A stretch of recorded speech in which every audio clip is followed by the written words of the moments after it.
আসসালামু আলাইকুম। এটিএন বাংলা সংবাদে সবাইকে স্বাগত জানাচ্ছি ফাতিহা শাফি। শুরুতেই থাকছে বিআরবি কেবল সংবাদ শিরোনাম।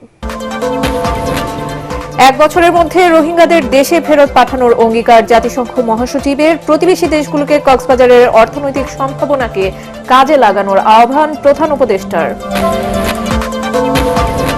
শিশু আসিয়ার মাগুরার বাড়িতে চলছে শোকের মাতম। অপরাধীদের দ্রুত বিচারের দাবি সর্বস্তরের মানুষের। হত্যাকারীদের দৃষ্টান্তমূলক শাস্তি চায় বিএনপি। দেশে শতকরা 85% শিশু পরিচিত ও আপনজনের মাধ্যমে যৌন নির্যাতনের শিকার, বলছেন সমাজবিজ্ঞানীরা। ধর্ষণ বন্ধে মৃত্যুদণ্ড কার্যকরের তাগিদ। ঈদ উপলক্ষে ট্রেনের অগ্রিম টিকিট বিক্রি শুরু। 2 ঘন্টায় 24 মার্চের 85% টিকিট শেষ। হতাশ অনেক যাত্রী। কালোবাজারি বন্ধে সতর্ক রেলওয়ে কর্তৃপক্ষ। এবং ধানমন্ডিতে 3 দফা জানাজা শেষে ঢাকা বিশ্ববিদ্যালয়ের সাবেক ভিসি আরিফিন সিদ্দিককে আজিমপুরে দাফন। ক্যাম্পাসে না নেয়ায় ক্ষুব্ধ শিক্ষার্থীরা। শুনছিলেন বিআরবি কেবল সংবাদ শিরোনাম, আর এবারে জানিয়ে দেব পুরো সংবাদ। এক বছরের মধ্যে বাস্তুচ্যুত রোহিঙ্গাদের নিজ দেশে ফেরত পাঠানোর অঙ্গীকার করেছেন জাতিসংঘ মহাসচিব অ্যান্তনিও গুতেরেস। এজন্য মিয়ানমারের শান্তি প্রতিষ্ঠার তাগিদ দিয়েছেন তিনি।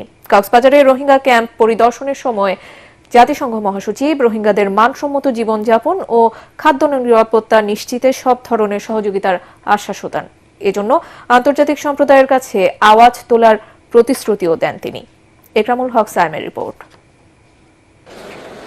প্রধান উপদেষ্টা ডক্টর মোহাম্মদ ইউনূসের সঙ্গে বৈঠক শেষে ঢাকা থেকে একই ফ্লাইটে কক্সবাজার যান জাতিসংঘ মহাসচিব অ্যান্তনিও গুতেরেস। সেখান থেকে উখিয়ায় রোহিঙ্গা ক্যাম্পে গিয়ে দিনভর ব্যস্ত সময় কাটান তিনি। রোহিঙ্গা শিশুদের শিক্ষাকেন্দ্র ও সংস্কৃতি কেন্দ্র পরিদর্শন করেন জাতিসংঘ মহাসচিব। কথা বলেন নারী শিশু সহ শরণার্থীদের সঙ্গে। ঘুরে দেখেন যুবকদের কর্মমুখী বিভিন্ন কার্যক্রম।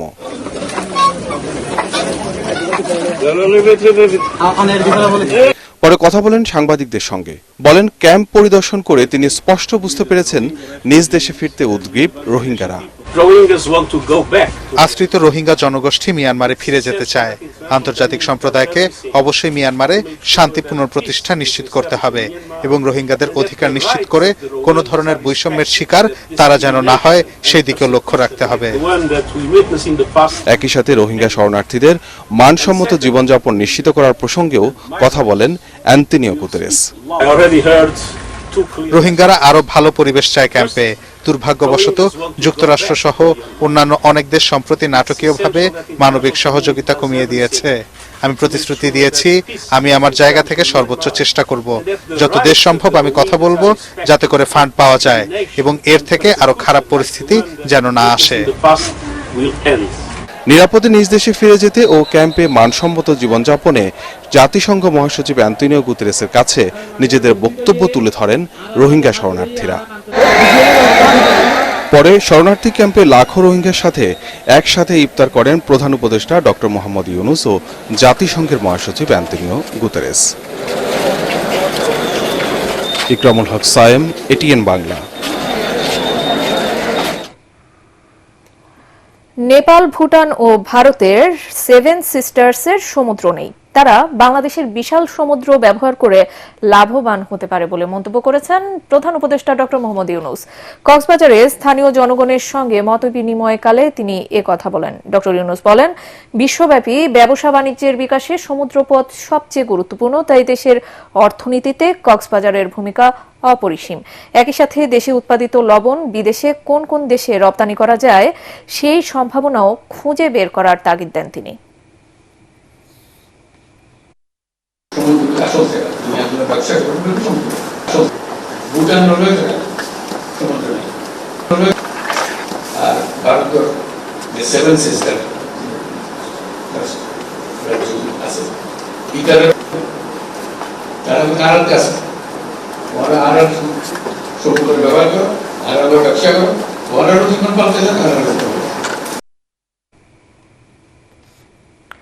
এর আগে সকালে ঢাকায় প্রধান উপদেষ্টা ডক্টর মোহাম্মদ ইউনূসের সঙ্গে বৈঠক করেন জাতিসংঘ মহাসচিব অ্যান্তোনিও গুতেরেস।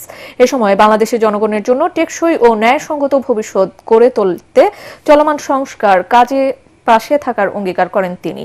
আগামী নির্বাচন সহ দেশের অভ্যন্তরীণ নানা ইস্যুতে আলোচনা করেন তারা। এছাড়া জাতিসংঘ মহাসচিবের সঙ্গে বৈঠক করেন পররাষ্ট্র উপদেষ্টা তৌহিদ হোসেন ও প্রধান উপদেষ্টার রোহিঙ্গা বিষয়ক হাই রিপ্রেজেন্টেটিভ খলিলুর রহমান। একরামুল হক সায়েমের আরও একটি রিপোর্ট। 4 দিনের সফরে আসা জাতিসংঘের মহাসচিব অ্যান্তোনিও গুতেরেস প্রধান উপদেষ্টা ডক্টর মোহাম্মদ ইউনূসের সঙ্গে সাক্ষাৎ করতে যান তেজগাঁওয়ে তার কার্যালয়ে। এ সময় প্রধান উপদেষ্টা উষ্ণ অভ্যর্থনা জানান জাতিসংঘ মহাসচিবকে। পরে প্রতিনিধি দল নিয়ে ডক্টর মোহাম্মদ ইউনূসের সঙ্গে বৈঠক করেন অ্যান্তোনিও গুতেরেস। এ সময় বাংলাদেশ সফরের জন্য জাতিসংঘ মহাসচিবকে ধন্যবাদ জানিয়ে প্রধান উপদেষ্টা বলেন, এই সফর শুধু রোহিঙ্গাদের জন্যই নয়, বাংলাদেশের জন্যও যথাসময় হয়েছে। স্বাধীন, নিরপেক্ষ ও অংশগ্রহণমূলক নির্বাচন অনুষ্ঠানের প্রতিশ্রুতি পুনর্ব্যক্ত করে অধ্যাপক মোহাম্মদ ইউনূস বলেন, রাজনৈতিক দলগুলো সংক্ষিপ্ত সংস্কারের প্যাকেজে সম্মত হলে নির্বাচন ডিসেম্বরে হতে পারে। তবে বৃহত্তর সংস্কার প্যাকেজ গ্রহণ করলে আগামী বছরের জুনে অনুষ্ঠিত হবে নির্বাচন। জাতিসংঘ মহাসচিব বলেন, রোহিঙ্গা জনগোষ্ঠীর প্রতি বাংলাদেশ অত্যন্ত উদার। এ সময় আন্তর্জাতিক সম্প্রদায় রোহিঙ্গাদের ভুলে যাচ্ছে বলে হতাশা প্রকাশ করেন তিনি। এ সময় বাংলাদেশের সংস্কারকে সমর্থন জানাতে এসেছেন উল্লেখ করে অ্যান্তোনিও গুতেরেস আরও বলেন, এই সংস্কার একটি অবাধ ও সুষ্ঠু নির্বাচন এবং দেশের সত্যিকারের পরিবর্তন ঘটাবে। বৈঠক শেষে সামাজিক যোগাযোগ মাধ্যমে দেয়া বার্তায় গুতেরেস বলেন, বাংলাদেশের জনগণের জন্য টেকসই এবং ন্যায়সঙ্গত ভবিষ্যৎ গড়ে তুলতে চলমান পরিবর্তন ও সংস্কার কাজে পাশে থাকবে জাতিসংঘ। এর আগে সকালে জাতিসংঘ মহাসচিব অ্যান্তোনিও গুতেরেসের সাথে বৈঠক করেন পররাষ্ট্র উপদেষ্টা তৌহিদ হোসেন ও প্রধান উপদেষ্টার রোহিঙ্গা বিষয়ক উচ্চ পর্যায়ের প্রতিনিধি খলিলুর রহমান। হোটেল ইন্টারকন্টিনেন্টালে অনুষ্ঠিত বৈঠকে রোহিঙ্গা সংকট ও মানবাধিকার বিষয় অগ্রাধিকার পায়। একরামুল হক সায়েম, এটিএন বাংলা, ঢাকা। ধর্ষণের শিকার হয়ে মারা যাওয়া শিশু আসিয়ার মাগুরার বাড়িতে চলছে শোকের মাতম। গোটা জেলায় নেমে এসেছে শোকের ছায়া। বিভিন্ন রাজনৈতিক দল, সংগঠন ও ব্যক্তিরা আসছেন আসিয়ার পরিবারের খোঁজ খবর নিতে, কেউ কেউ যাচ্ছেন কবরস্থানে। আসিয়া হত্যায় জড়িতদের দ্রুত বিচারের পাশাপাশি হতদরিদ্র এই পরিবারের পাশে দাঁড়ানোর আশ্বাস দিয়েছে এলাকাবাসী। মাগুরা প্রতিনিধি সুজন মাহমুদের রিপোর্ট, জানাচ্ছেন জাহিদুল আলম। আসিয়া, যে নামের অর্থ বিজয়ী, হাস্যোজ্জ্বল, কিন্তু মাগুরার এই ছোট্ট শিশু আসিয়ার হলো পরাজয়। হার মানল মানুষরূপী পশুর লালসার কাছে। পাঠিয়েছিলেন বড় মেয়ের শ্বশুর বাড়ি বেড়াতে যাবে বলে। সেই বেড়ানো শেষে আসিয়া বাড়ি ফিরেছে লাশ হয়ে। এমন শোক কাটিয়ে উঠবার ক্ষমতা অসহায় এই মায়ের নেই। নরপিশাচের আচরে ক্ষতবিক্ষত হয়ে যেভাবে তীব্র যন্ত্রণায় মৃত্যু হয়েছে মেয়েটির, সে কষ্ট সারা জীবন বইতে হবে দুঃখিনী এই মাকে। আমার মনে যে এই পেলে মরবে, আমি কোনোদিন ভাবতেই পারিনি আমার মনে এই পেলে মরবি। আমার মনে যেরকম গলায় ফাঁস দিয়ে মারছে, ওরও যেরকম ফাঁসি দিয়ে মারে, তার দু এক বেলার ভিতর। সন্তানের এমন নিদারুণ মৃত্যুর যে কোনো সান্ত্বনা হয় না, তবুও দূর দূরান্ত থেকে অনেকেই আসছেন সমবেদনা জানাতে। কবরস্থানে যাচ্ছেন ছোট মেয়েটির আত্মার মাগফিরাত কামনায়। দাবি জানিয়েছেন জড়িতদের দৃষ্টান্তমূলক শাস্তি নিশ্চিতের। এদিকে আসিয়ার পরিবারের সাথে দেখা করেছেন বিভিন্ন রাজনৈতিক দলের নেতারাও। অপরাধীদের কঠোর শাস্তি নিশ্চিত সহ সব ধরনের সহযোগিতার আশ্বাস দিয়েছেন তারা। জেলখানার মধ্যে 3 মাস পরে 6 মাস পরে একটা বিচার হলো, ফাঁসি হয়ে গেল, আমরা সেটা চাই না। আমরা চাই জনসমক্ষে দৃশ্যমান ফাঁসি হোক, সেটা আপনারা আমরা সবাই দেখবো, দেশবাসী দেখবে। আমরা সেই রকম একটা ফাঁসি চাই, এবং এইরকম একটা ফাঁসি যদি কার্যকর হয় তাহলে কিন্তু এই ধর্ষকরা একটা ধর্ষণ করার আগে অন্তত 10 বার চিন্তা করবে।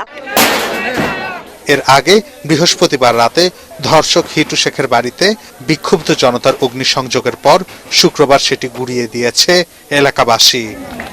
Bureau report, ATN Bangla. শিশু আসিয়ার খুনিদের দ্রুত দৃষ্টান্তমূলক শাস্তি নিশ্চিত করার দাবি জানিয়েছে বিএনপি। আইনের শাসন ও ন্যায় বিচার নিশ্চিত করতে না পারলে অন্তর্বর্তী সরকার জনপ্রিয়তা হারাবে বলেও সতর্ক করেছেন দলটির সিনিয়র নেতারা।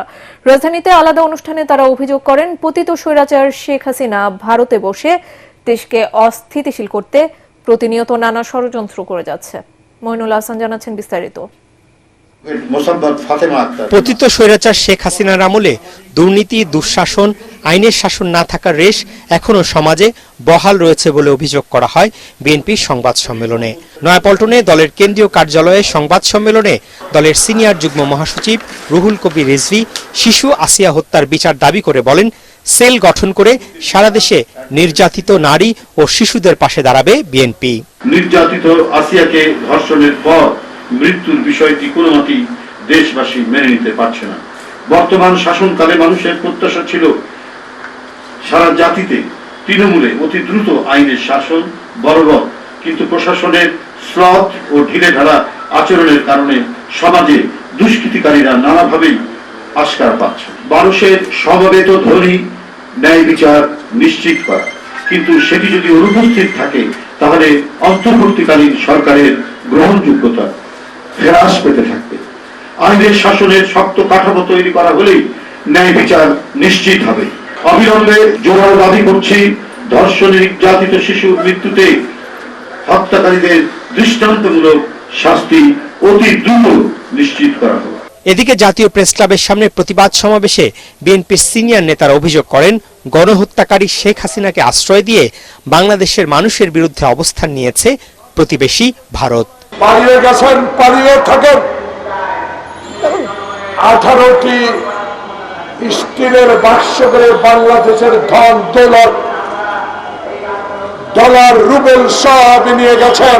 আরামে থাকেন, ফ্ল্যাট ভাড়ায় থাকেন, ডলার নিয়ে থাকেন, বাসা ভাড়া নিয়ে থাকেন। ইনশাল্লাহ বাংলাদেশে আপনাদেরকে ফেরত বিচারের আওতায় আনা হবে। জাতিসংঘের মহাসচিবকে নিয়ে আপনি আজকে গিয়েছেন, এই জাতিসংঘের মহাসচিবকে বলে দিবেন শেখ হাসিনা এই রোহিঙ্গাকে নিয়ে রাজনীতি করে টাকা কামিয়েছে। টাকা দেশে স্থিতিশীলতা ফেরাতে আবারও দ্রুত জাতীয় নির্বাচনের দাবি জানান বিএনপির সিনিয়র নেতারা। মইনুল হাসান, এটিএন বাংলা, ঢাকা। শতকরা প্রায় 85% শিশু পরিচিত এবং আপনজনদের দ্বারা যৌন নির্যাতনের শিকার হচ্ছে বলে দাবি করেছেন সমাজবিজ্ঞানী ও অধিকার কর্মীরা। তবে এসব ঘটনার জন্য অভিভাবকদের উদাসীনতা, অতি আধুনিক মানসিকতা এবং বিচারের দীর্ঘসূত্রিতাকে দায়ী করেছেন তারা। ধর্ষণ কিংবা যৌন হয়রানি বন্ধে অবিলম্বে আইনের সর্বোচ্চ শাস্তি, মৃত্যুদণ্ড কার্যকর জরুরি বলে মনে করেন বিশেষজ্ঞরা। রাসনা দাস জানাচ্ছেন বিস্তারিত।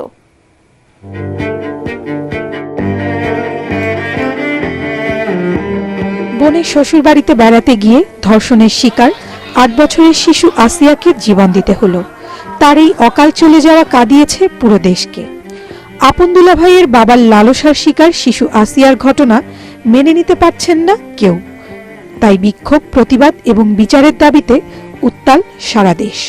দাবি উঠেছে আইন পরিবর্তন করে দ্রুত বিচারের মাধ্যমে ধর্ষকের সর্বোচ্চ শাস্তি, মৃত্যুদণ্ড কার্যকরের। নির্যাতন দমন আইন যদি সঠিকভাবে প্রয়োগ করা যায়, সঠিকভাবে তদন্ত যদি করা যায়, সঠিকভাবে যদি বিচার কার্যক্রম চালানো যায়, শাস্তি কিন্তু আপনি দেখতে পারবেন। শুধু আসিয়া নয়, একের পর এক সারা দেশে প্রতিদিনই আসছে ধর্ষণ এবং নারী নির্যাতনের খবর। প্রশ্ন উঠেছে নারীর নিরাপত্তা নিয়েও।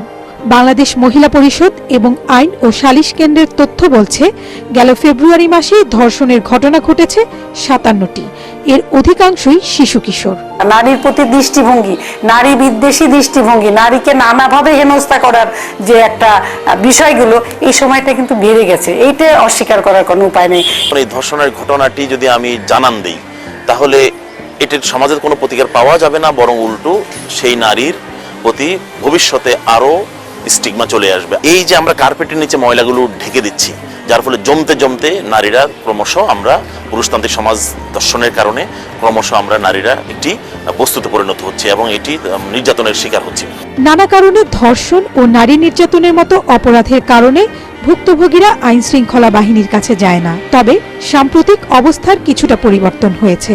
পুলিশ সদর দপ্তরের তথ্য অনুযায়ী গেল মাসে এই ধরনের অপরাধের ঘটনায় প্রতিদিন 1 ডজনের মতো অভিযোগ পেয়েছেন তারা। এই ধরনের মামলায় মনিটরিং থাকতে হবে ওয়াচডগের মতন, দেখবেন যে হচ্ছে কিনা। আর আমি যেটা সুপারিশ করছিলাম যে ধরেন এই ধরনের ছোট বাচ্চা শিশুদের, তাদের জন্য আপনি ফাস্ট ট্র্যাক কতগুলো কোড, তখনই গভর্নমেন্ট ইচ্ছা করলে কিন্তু স্পেশাল কোড দিতে পারে।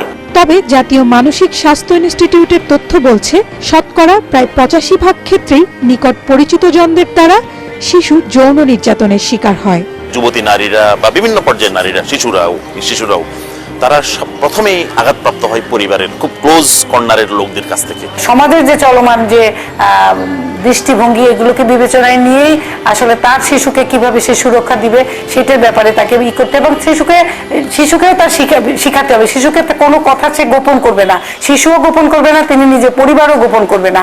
শিশুর প্রতি প্রতিহিংসা প্রতিরোধে পরিবারের পাশাপাশি সমাজ ও রাষ্ট্রকে আরো বেশি দায়িত্বশীল ভূমিকা পালনের পরামর্শ বিশেষজ্ঞদের। রাসনা দাস, ATN বাংলা, ঢাকা। পবিত্র ঈদ উল ফিতর উপলক্ষে আজ থেকে শুরু হয়েছে ট্রেনের আগাম টিকিট বিক্রি। প্রথম দিনে আগামী 24শে মার্চের 85% অনলাইন টিকিট বিক্রি হয়ে যায় মাত্র 2 ঘন্টাতেই। অন্যদিকে বারবার চেষ্টা করেও হতাশ হতে হয়েছে অনেক যাত্রীকে। Kamalapur railway station manager Shahadat Hossain জানান, কালোবাজারি বন্ধে এবার বাড়তি সতর্কতা নিয়েছে রেলওয়ে কর্তৃপক্ষ। অন্যের কেনা টিকিটে ভ্রমণ বন্ধে চলবে কড়া তল্লাশি। রিপোর্ট করছেন আবদিন সজীব। ঘরে বসেই ঈদের ট্রেনের টিকিট এখন করা যায় ঠিকই, কিন্তু তা হাতের মুঠোয় আনা দুঃসাধ্যও বটে। আগামী 24 মার্চের জন্য অনলাইনে পশ্চিমাঞ্চলের আগাম টিকিট বিক্রি শুরু হয় সকাল 8টায়। 2 ঘন্টা যেতে না যেতেই উধাও হয়ে যায় প্রায় সব টিকিট।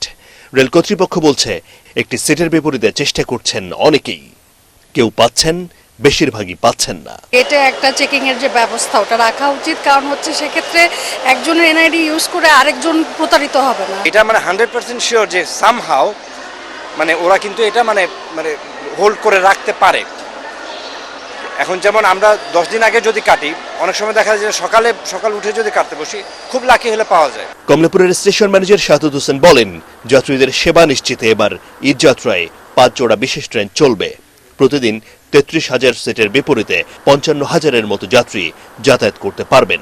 আমি এই সার্ভিসটা ওই যাত্রীকে নিশ্চিত করার চেষ্টা করি। সেক্ষেত্রে যদি আমি ওটিপি বন্ধ করে দিই, সেক্ষেত্রে আপনারা দেখবেন যে তখন টিকিট কালোবাজারির নৈরাজ্য চলবে। 55 থেকে 60,000 যাত্রী পরিবহন করার আমাদের ক্যাপাসিটি। সেক্ষেত্রে আমাদের যদি 6 লাখ যাত্রী টিকিট চায়, সেক্ষেত্রে এত আমরা সবাইকে টিকিট দেওয়া সম্ভব হবে না। সুযোগ সন্ধানীদের সতর্ক করে দিয়ে এই রেল কর্মকর্তা বলেন, অন্যের টিকিটে কাউকে ভ্রমণ করতে দেয়া হবে না, তল্লাশি হবে কয়েক দফায়। প্ল্যাটফর্মে প্রবেশের মুখে সেখানে হচ্ছে, আবার আমাদের যখন ট্রেন স্টেশনের ভিতরে যখন প্রবেশ করতেন সেখানে হচ্ছে, ডেস্টিনেশনে যাওয়ার পরেও চেকিং হচ্ছে, কয়েকটা স্তরে চেকিং হচ্ছে, যাতে এটা স্বচ্ছতা ঠিক থাকে। বরাবরের মতো এবারও যাত্রার আগে স্ট্যান্ডিং টিকিট কেনার সুযোগ থাকছে। আগামী 25 মার্চের আগাম টিকিট মিলবে 15 মার্চ। আবদিন সজীব, ATN বাংলা, ঢাকা। ঢাকা বিশ্ববিদ্যালয়ের সাবেক উপাচার্য অধ্যাপক আ.ম.স. আরিফিন সিদ্দিককে আজিমপুর কবরস্থানে দাফন করা হয়েছে। এর আগে ধানমন্ডিতে তার 3 দফা নামাজের জানাজা অনুষ্ঠিত হয়। তবে ঢাকা বিশ্ববিদ্যালয়ের ক্যাম্পাসে আরিফিন সিদ্দিককে না নেওয়ায় ক্ষোভ জানান প্রাক্তন শিক্ষার্থীরা। মনির হোসেন তপুর রিপোর্ট। পার্থিব জগৎ থেকে বিদায় নিলেও মানুষের হৃদয়ে চিরকাল বেঁচে থাকবেন অধ্যাপক আ.ম.স. আরিফিন সিদ্দিক। তার জানাজায় অংশ নিয়ে এভাবেই তার প্রতি শ্রদ্ধা ও ভালোবাসা প্রকাশ করেন তার ছাত্র শুভাকাঙ্ক্ষীরা। গণযোগাযোগ ও সাংবাদিকতা বিভাগের এই শিক্ষকের জানাজায় অংশ নিতে ছুটে আসেন পরিবার, স্বজন ও শুভানুধ্যায়ীরা। রাজধানী ধানমন্ডির গ্রিন রোডে নিজ বাসভবন সংলগ্ন আল আকসা মসজিদে সকাল 11টায় প্রথম নামাজে জানাজা অনুষ্ঠিত হয়। এতে অংশ নেয় বিভিন্ন শ্রেণী পেশার মানুষ। 2টো জানাজা পরিবার সিদ্ধান্ত নিয়েছেন এবং সে অনুযায়ী তার কবরের যে স্থান সেটিও পারিবারিক সিদ্ধান্ত হয়েছে আমাদের সাথে আলাপের মাধ্যমে, এবং আমরা সিদ্ধান্তকে শ্রদ্ধা জানাই। বিশ্ববিদ্যালয়ের তরফ থেকে কেন্দ্রীয় মসজিদে তার জন্য বিশেষ দোয়া মোনাজাতের আয়োজন করা হয়। ধানমন্ডি ঈদগাহ মসজিদে দ্বিতীয় জানাজার পরে মাঠে তৃতীয় জানাজা অনুষ্ঠিত হয়। এ সময় ফুল দিয়ে শ্রদ্ধা জানিয়ে শেষ বিদায় জানানো হয়। তিনি অত্যন্ত উঁচু মানের একজন মানুষ ছিলেন, শিক্ষাবিদ ছিলেন, সজ্জন ছিলেন। প্রিয় আঙ্গিনায় তার শেষ জানাজাটা হলো না, এটা আমরা তার ছাত্রসহ সবাই অনেক হতাশ হয়েছি। ঢাকা বিশ্ববিদ্যালয়ে আরফিন স্যারের জানাজা না হওয়া, অনুষ্ঠিত না হওয়া, এটা ঢাকা বিশ্ববিদ্যালয়ের দুর্ভাগ্য।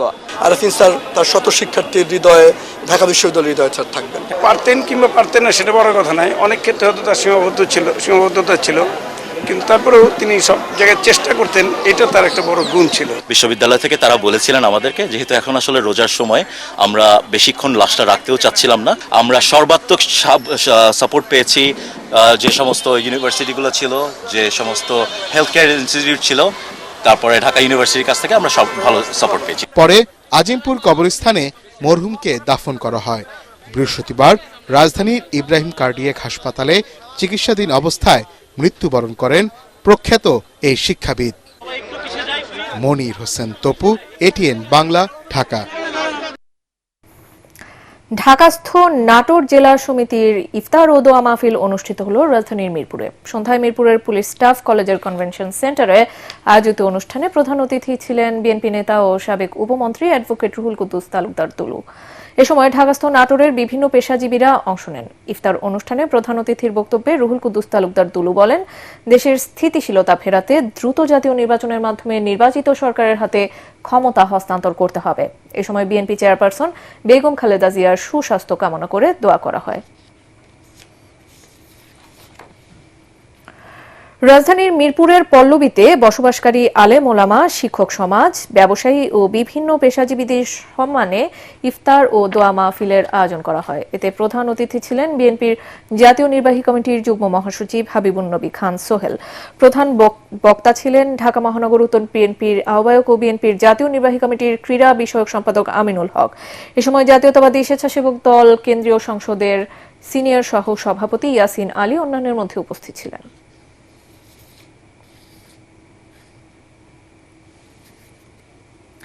এবারে আল আরাফা ইসলামী ব্যাংক অর্থ সংবাদ।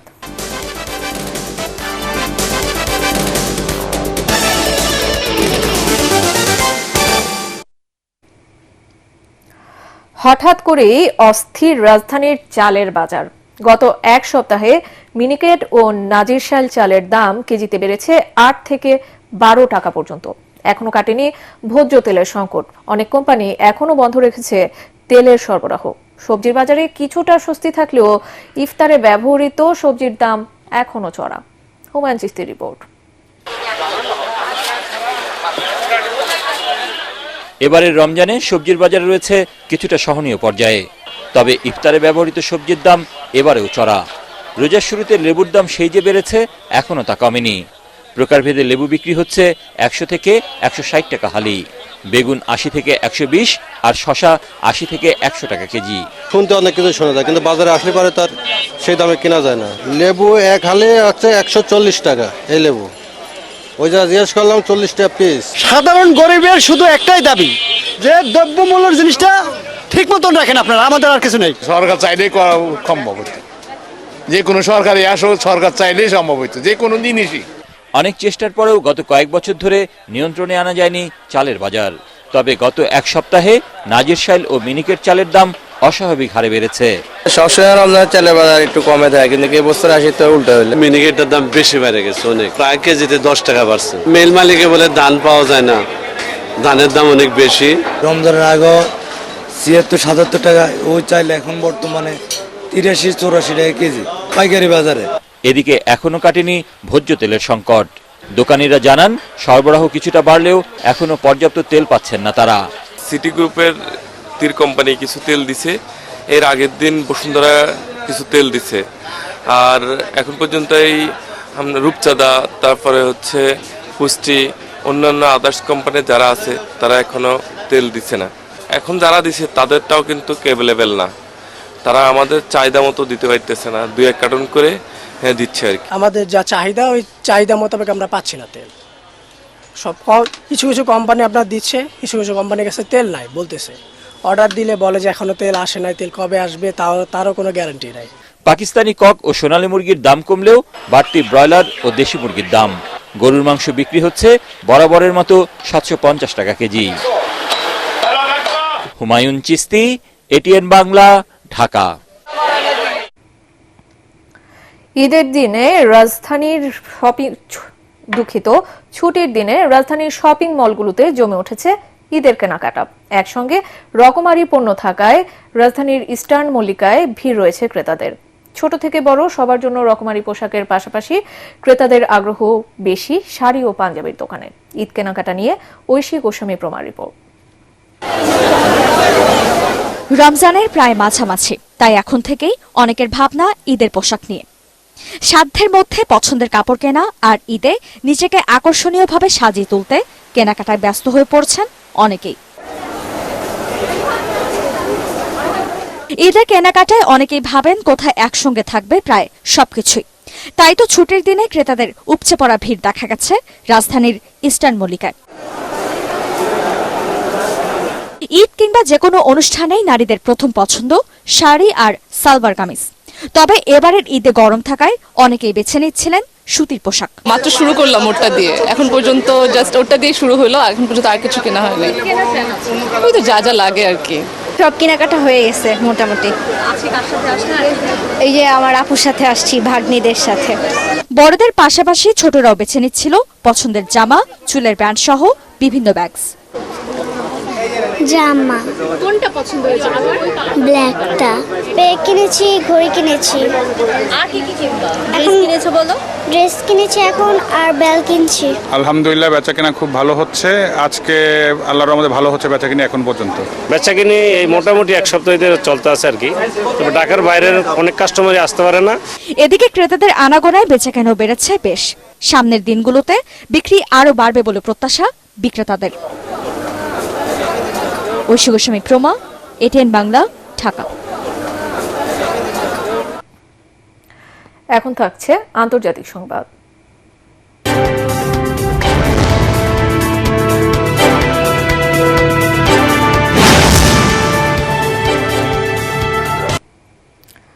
কানাডার 24তম প্রধানমন্ত্রী হিসেবে শপথ নিয়েছেন মার্ক কার্নি। এর মাধ্যমে দেশটিতে অবসান হল জাস্টিন ট্রুডো অধ্যায়ের। আজ আনুষ্ঠানিকভাবে দায়িত্ব বুঝে নেন মার্ক কার্নি। এর আগে গত 10 মার্চ তিনি লিবারেল পার্টির দলীয় প্রধান নির্বাচিত হন, আর সংবিধান অনুযায়ী দলীয় প্রধান হিসেবে তিনি প্রধানমন্ত্রিত্ব গ্রহণের দায়িত্ব পান, যা আজ আনুষ্ঠানিকভাবে গ্রহণ করেছেন তিনি। ইরানের পারমাণবিক কর্মসূচির উপর মার্কিন নিষেধাজ্ঞা তুলে নিয়ে এ বিষয়ে আবারও আলোচনা শুরু করার আহ্বান জানিয়েছেন 3 দেশের প্রতিনিধিরা। আজ চীনের রাজধানী বেইজিংয়ে দেশটির পররাষ্ট্রমন্ত্রীর সাথে ইরান ও রাশিয়ার কূটনীতিকদের বৈঠকে এ আহ্বান জানানো হয়। এই বৈঠকের মধ্য দিয়ে ইরানের পারমাণবিক কর্মসূচির বিষয়ে দীর্ঘদিন ধরে স্থবির থাকা আলোচনা ফের শুরু হলো। এর আগে চলতি সপ্তাহে মার্কিন প্রেসিডেন্ট ডোনাল্ড ট্রাম্প ইরানকে পারমাণবিক আলোচনার আহ্বান জানিয়ে একটি চিঠি দেন।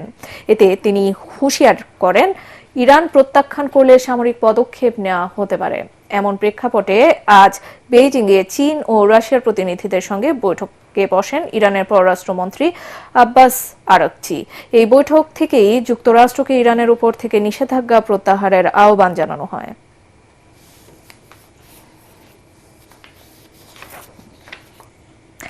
ছয় শতাধিক হাফেজের সম্মানে ইফতার মাহফিলের আয়োজন করেছে এ খালেক চ্যারিটি ফাউন্ডেশন। এ সময় প্রত্যেক হাফেজকে জুব্বার কাপড় ও পাগড়ি প্রদান করা হয়। রাজধানীর মিরপুরের একটি কনভেনশন সেন্টারে আয়োজিত ইফতার অনুষ্ঠানে ফাউন্ডেশনের চেয়ারম্যান আব্দুল খালেক দেশের বিত্তবানদের এ ধরনের সমাজ উন্নয়নমূলক কর্মকাণ্ডে এগিয়ে আসার আহ্বান জানান। অনুষ্ঠানে দেশের সুনামধন্য আলেম ওলামারাও উপস্থিত ছিলেন।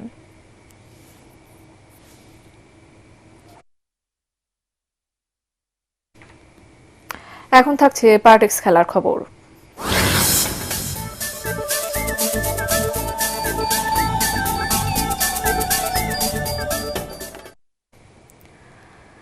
ভারতের বিপক্ষে এশিয়ান কাপ বাছাইয়ের ম্যাচকে সামনে রেখে সৌদি আরবে প্রস্তুতি ম্যাচ খেলেছে বাংলাদেশ ফুটবল দল। তবে আনুষ্ঠানিক কোনো ম্যাচ না হওয়ায় বাংলাদেশ ফুটবল ফেডারেশনের পক্ষ থেকে এ সম্পর্কে বিস্তারিত বলা হয়নি। যদিও গণমাধ্যম জানিয়েছে মক্কার একটি একাডেমি দল আল ওয়েহদার বিপক্ষে 1 ডজনেরও বেশি গোল গোলে জিতেছে লাল সবুজের দলের প্রতিনিধিরা।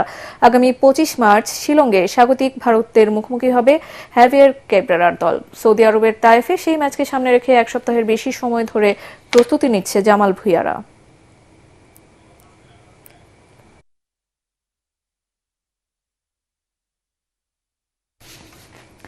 সংবাদ শেষ করছি, তার আগে বিআরবি কেবল সংবাদ শিরোনামগুলো আরো একবার।